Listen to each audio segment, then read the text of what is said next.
और वहीं राजधानी रायपुर में आयोजित साहित्य उत्सव का आज अंतिम दिन है। समापन का आज दिन है और प्रथम सत्र में यहाँ संविधान और भारतीय मूल्य को लेकर संवाद होगा। ट्रेवल ब्लॉग और नवयुग में भारत बोध को लेकर परिचर्चा होगी। इसके साथ ही द्वितीय सत्र में पत्रकारिता और साहित्य पर चर्चा होगी। नाट्य शास्त्र और कला परंपरा को लेकर भी संवाद होगा। वहीं तीसरे सत्र में सिनेमा और साहित्य को लेकर परिचर्चा होगी। इसके साथ ही छत्तीसगढ़ी काव्य पाठ का भी आयोजन यहां पर किया जाएगा। जहां साहित्य उत्सव 3 दिवसीय ये उत्सव था, जिसका आज समापन कार्यक्रम है, जिसमें सीएम भी शामिल होंगे और बड़े ही भव्य रूप से इस समापन कार्यक्रम का आयोजन किया जा रहा है।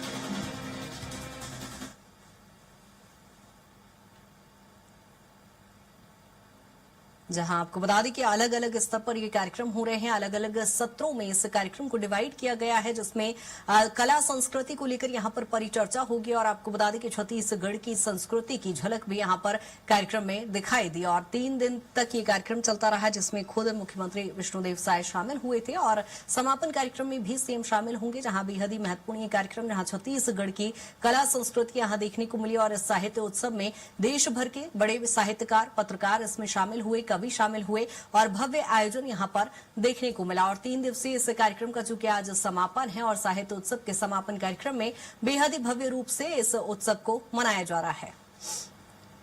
जहां आपको बता दें कि संविधान और भारतीय मूल को लेकर आज चूंकि चर्चा होना है, इसके साथ ही ट्रेवल ब्लॉग और नवयुग में भारत बोध को लेकर भी चर्चा की जाएगी। और चूंकि आज अंतिम दिन है, तो अलग अलग सत्र का यहां पर आयोजन किया गया है, जिसमें नाट्य शास्त्र और कला परंपरा को लेकर भी संवाद किया जाएगा। इसके साथ ही छत्तीसगढ़ी काव्य पाठ का भी आयोजन आज किया गया है। यहाँ अलग अलग सत्रों का आयोजन किया गया है, जिसमें कई विषयों पर चर्चा होगी। और ज्यादा जानकारी के साथ राहुल हमारे साथ जुड़ गए हैं। राहुल, आज जो साहित्य उत्सव का अंतिम दिन है, किस तरह की तैयारियां और किस तरह का कार्यक्रम चूंकि आज आयोजित किया जाना है?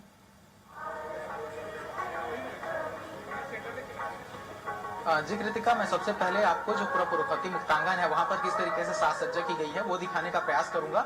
और यदि यहाँ पर दिखाने का प्रयास करूं तो जिस तरीके से यहाँ पर पूरी सजावट की गई है, तो जैसे ही आप इस पुरुषोत्तम मुक्तांगन के अंदर कदम रखते हैं तो यहाँ पर जैसे यहाँ के जो एक पाषाण है वो यहाँ पर साहित्य के उल्लेख करते हुए नजर आते हैं, कविताओं का उल्लेख करते नजर आते हैं। और यहाँ पर जिस तरीके से पूरी साज सज्जा की गई है, तो जो तमाम लोग यहाँ पर पहुंच रहे हैं, तो यहाँ पर 2 बातें काफी महत्वपूर्ण है कृतिका। जहाँ पर छत्तीसगढ़ की संस्कृति को पिरोया जा रहा है, संस्कृति की छत्तीसगढ़ की संस्कृति है उसे संजोने का काम यहाँ पर किया जा रहा है। जो नए बच्चे हैं, जो नई युवा पीढ़ी है, उन्हें छत्तीसगढ़ की संस्कृति की जानकारी दी जा रही है। उसके साथ साथ साहित्य की जो काव्य धारा यहाँ से प्रवाहित होकर निकल रही है, क्योंकि देखिए तो एक पोस्टर्स में यहाँ पर जो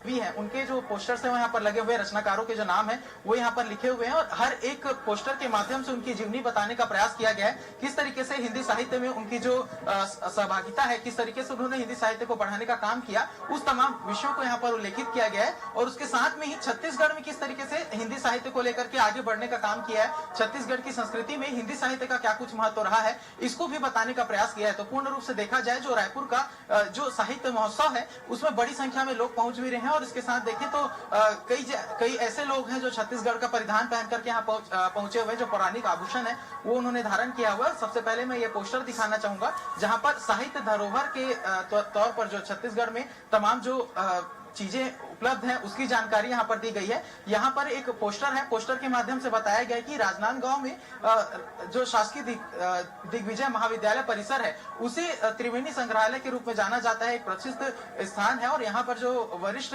कई जो साहित्यकार रहे हैं उनकी जो जीवनी है वो यहाँ पर दिखाने का प्रयास किया गया है। तो ऐसे ही तमाम पोस्टर्स यहाँ पर लगे हुए हैं। इसके साथ में देखिए तो जैसे ही आप परिसर के अंदर में अंदर आते हैं, तो यहाँ पर जिस तरीके से साहित्य को पिरोने का प्रयास यहाँ पर किया गया है, क्योंकि देखिए तो हर एक जगह पर आपको जब आप अंदर आएंगे तो हिंदी से संबंधित तमाम जो चीजें हैं वो यहाँ पर आपको दिखने लगेंगी। किस तरीके से जो संस्कृति में संजोने का प्रयास किया गया है वो यहाँ पर आपको देखने को मिलेगा। और साथ में जो पुरानी किताबें हैं उसका भी उल्लेख यहाँ पर किया गया है। और इसके साथ में देखें तो जब परिसर के अंदर आप आते हैं तो छत्तीसगढ़ की संस्कृति को बताने के साथ साथ, कवियों के जीवनी को बताने के साथ साथ युवाओं को साहित्य के साथ जोड़ने का जो प्रयास करने के लिए तमाम तरीके के जो कार्यक्रम यहाँ पर आयोजित किए गए हैं, उसके तहत देखें तो आज विशेष तौर पर 4 सेशन जो है 4 सेशन जो है वो यहाँ पर रहने वाले हैं। उसके तहत तमाम तरीके की जो जानकारी है वो आम युवाओं को यहाँ पर देने का प्रयास किया जाएगा। साथ में जिस तरीके से परिचर्चा रखी गई है, चाहे वो मीडिया से संबंधित हो, सिनेमा से संबंधित हो, या फिर आने वाले समय में जो ट्रेवल लॉगिंग जैसी जो चीजें हैं